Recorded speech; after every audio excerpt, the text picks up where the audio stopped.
E nós vamos conversar com o economista e diretor do site Recontaí, integrante do Conselho Regional de Economia de São Paulo, Sérgio Mendonça. Bom dia, Sérgio.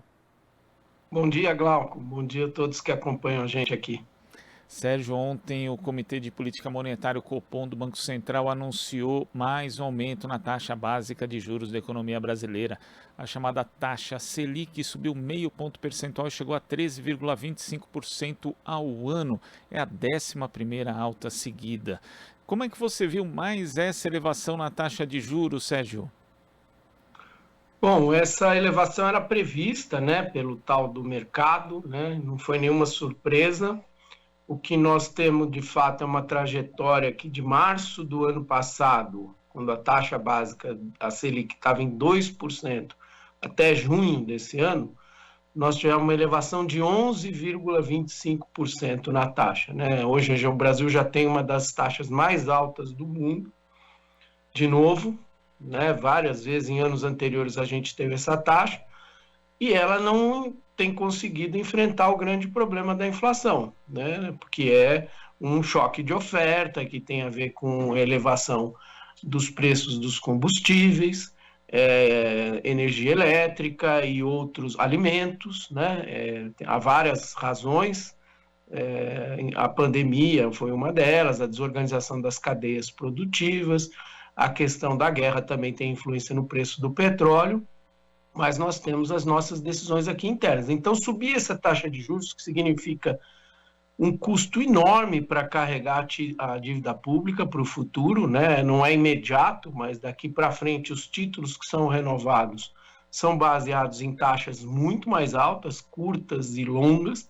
Isso significa que a dívida pública tende a crescer nos próximos anos e constranger o orçamento público, além do efeito que você sabe, que é o efeito do encarecimento do crédito, né, para todas as linhas de crédito. Como os bancos vão captar recursos a taxas mais altas, para captar nos seus fundos, na poupança, eles vão emprestar mais caro, tanto para o crédito ao consumidor, o crédito das empresas, o crédito imobiliário, tudo isso sobe, e isso tem um efeito de desaceleração da economia e até no limite de recessão.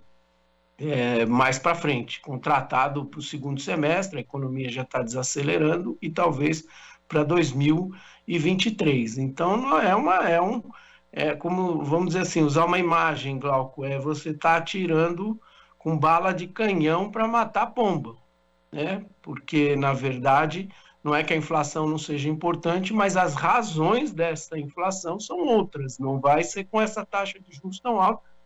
E a sinalização do Banco Central é que ela ainda vai continuar subindo, não vai parar nos 13,25.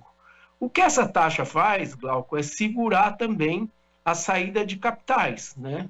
Porque acho que nós vamos conversar um pouco sobre isso. Ontem também o Banco Central americano, o Federal Reserve, ele elevou a taxa em 0,75, que é a maior elevação de taxas de juros do Banco Central americano desde 1994, numa única ação específica. Isso significa mais ou menos o seguinte: os Estados Unidos, quando ele eleva os seus juros, né, como é o banco central mais importante do mundo, ele funciona como um aspirador de pó. Ele puxa dinheiro do resto do mundo para lá, o que significa forçar a desvalorização das moedas de todos os países, em particular dos países emergentes, no nosso caso real. Então, a taxa nossa muito alta ela é elevada também para tentar segurar essa desvalorização do real, nessa diferença em que os aplicadores têm entre a taxa americana e a taxa brasileira. E pegando justamente esse gancho da decisão do Federal Reserve do Banco Central dos Estados Unidos, quais as principais diferenças de cenário lá e aqui, né? Porque aqui nós já estamos na 11ª alta seguida, lá essa é a 3ª alta, também tem esses impactos no mundo, como você destacou, Sérgio, mas existem diferenças de cenário também, né, em relação à realidade dos Estados Unidos hoje e à economia brasileira. Sem dúvida. Primeiro, o fato de que eles têm a moeda reserva, né? Então, eles têm uma capacidade de enfrentar programas em relação a crescimento econômico, desaceleração, a taxa de juros, que nós não temos. A margem de manobra da política estadunidense, né, econômica estadunidense, é muito maior.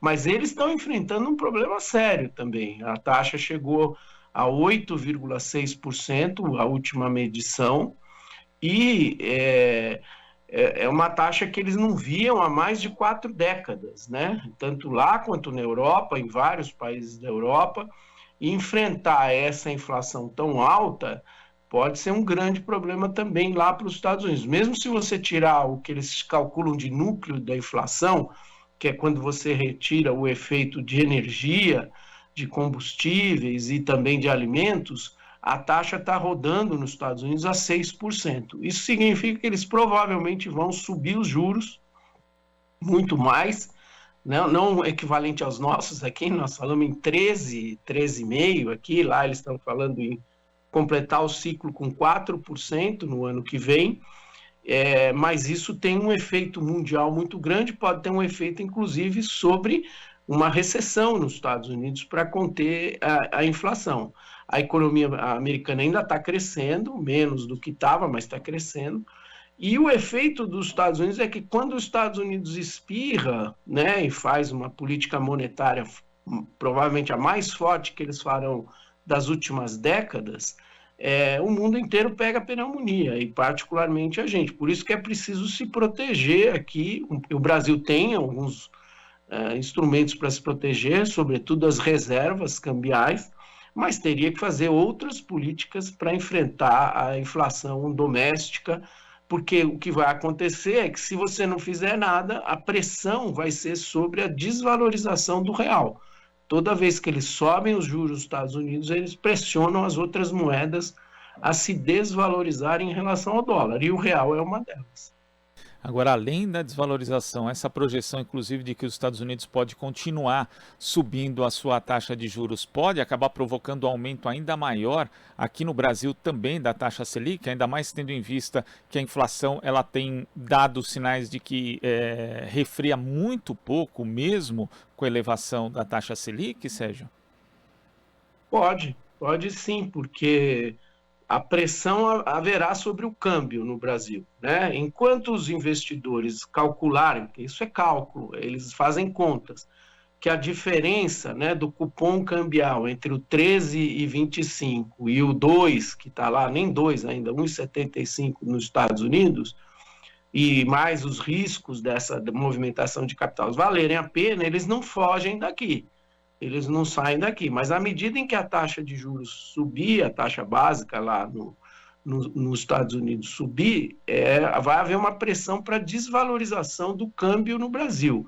Uma pressão para desvalorização do câmbio no Brasil, Glauco, com essa política de preços que a gente tem da Petrobras, por exemplo, significa praticamente anular essa recente medida que o Congresso tomou de redução dos impostos, aí, do ICMS de combustíveis. Por quê? Porque se a política de preços continua a mesma, tanto a pressão que a guerra está exercendo nos preços do barril do petróleo, quanto a desvalorização cambial, elas não só anulam, como provavelmente já levarão a um aumento de combustíveis, né? Já se fala em uma defasagem de 80 centavos por litro na gasolina, e isso vai significar uma pressão de novo sobre a inflação, o que deve, como você falou, já que o Banco Central só tem essa política, forçar o Banco Central a elevar a taxa além dos 13,25. Alguns bancos já estão estimando que essa taxa possa chegar no final do ciclo, ainda em 2022 ou começo de 2023, a 15%. Como eu disse, isso tem um forte impacto não só na contração da atividade econômica pelo encarecimento do crédito, como no carregamento, no custo de carregamento da dívida pública para os próximos anos, constrangendo o orçamento público, porque você libera o pagamento das despesas financeiras, mas você pressiona para a contenção dos gastos primários, que afetam saúde, educação, segurança, investimento público. Enfim, isso tem efeitos para frente muito importantes e provavelmente vão levar a essa elevação dos juros dos Estados Unidos, que a gente não controla, há uma pressão para elevar os juros aqui também, é provável. Agora, Sérgio, uma pergunta que a gente sempre tem que fazer, até para que as pessoas possam compreender melhor as implicações de uma decisão como essa do Copom. Você já deu uma pincelada dizendo quem perde com a elevação da taxa Selic, mas quem é que ganha sempre aqui no Brasil quando essa taxa é elevada, Sérgio? Bom, todos que aplicam, né, no mercado financeiro, todos os grandes investidores, pessoas jurídicas, pessoas físicas, fundos financeiros, bancos, evidentemente, a própria classe média alta, endinheirada, que aplica dinheiro através dos bancos, todos esses acabam se beneficiando desse chamado rentismo, né, que é um ganho imediato, né? Na hora que sobe a taxa básica de juros, melhora a remuneração de todas essas instituições, que são tem muito poder econômico, mas é pouca gente, né? E quem é prejudicado é a massa da população, porque a economia trava, porque você não tem geração de emprego e renda, e você tem uma transferência de renda enorme através do orçamento público, né, da dívida pública para esses grandes investidores. Ou seja, você sai dessa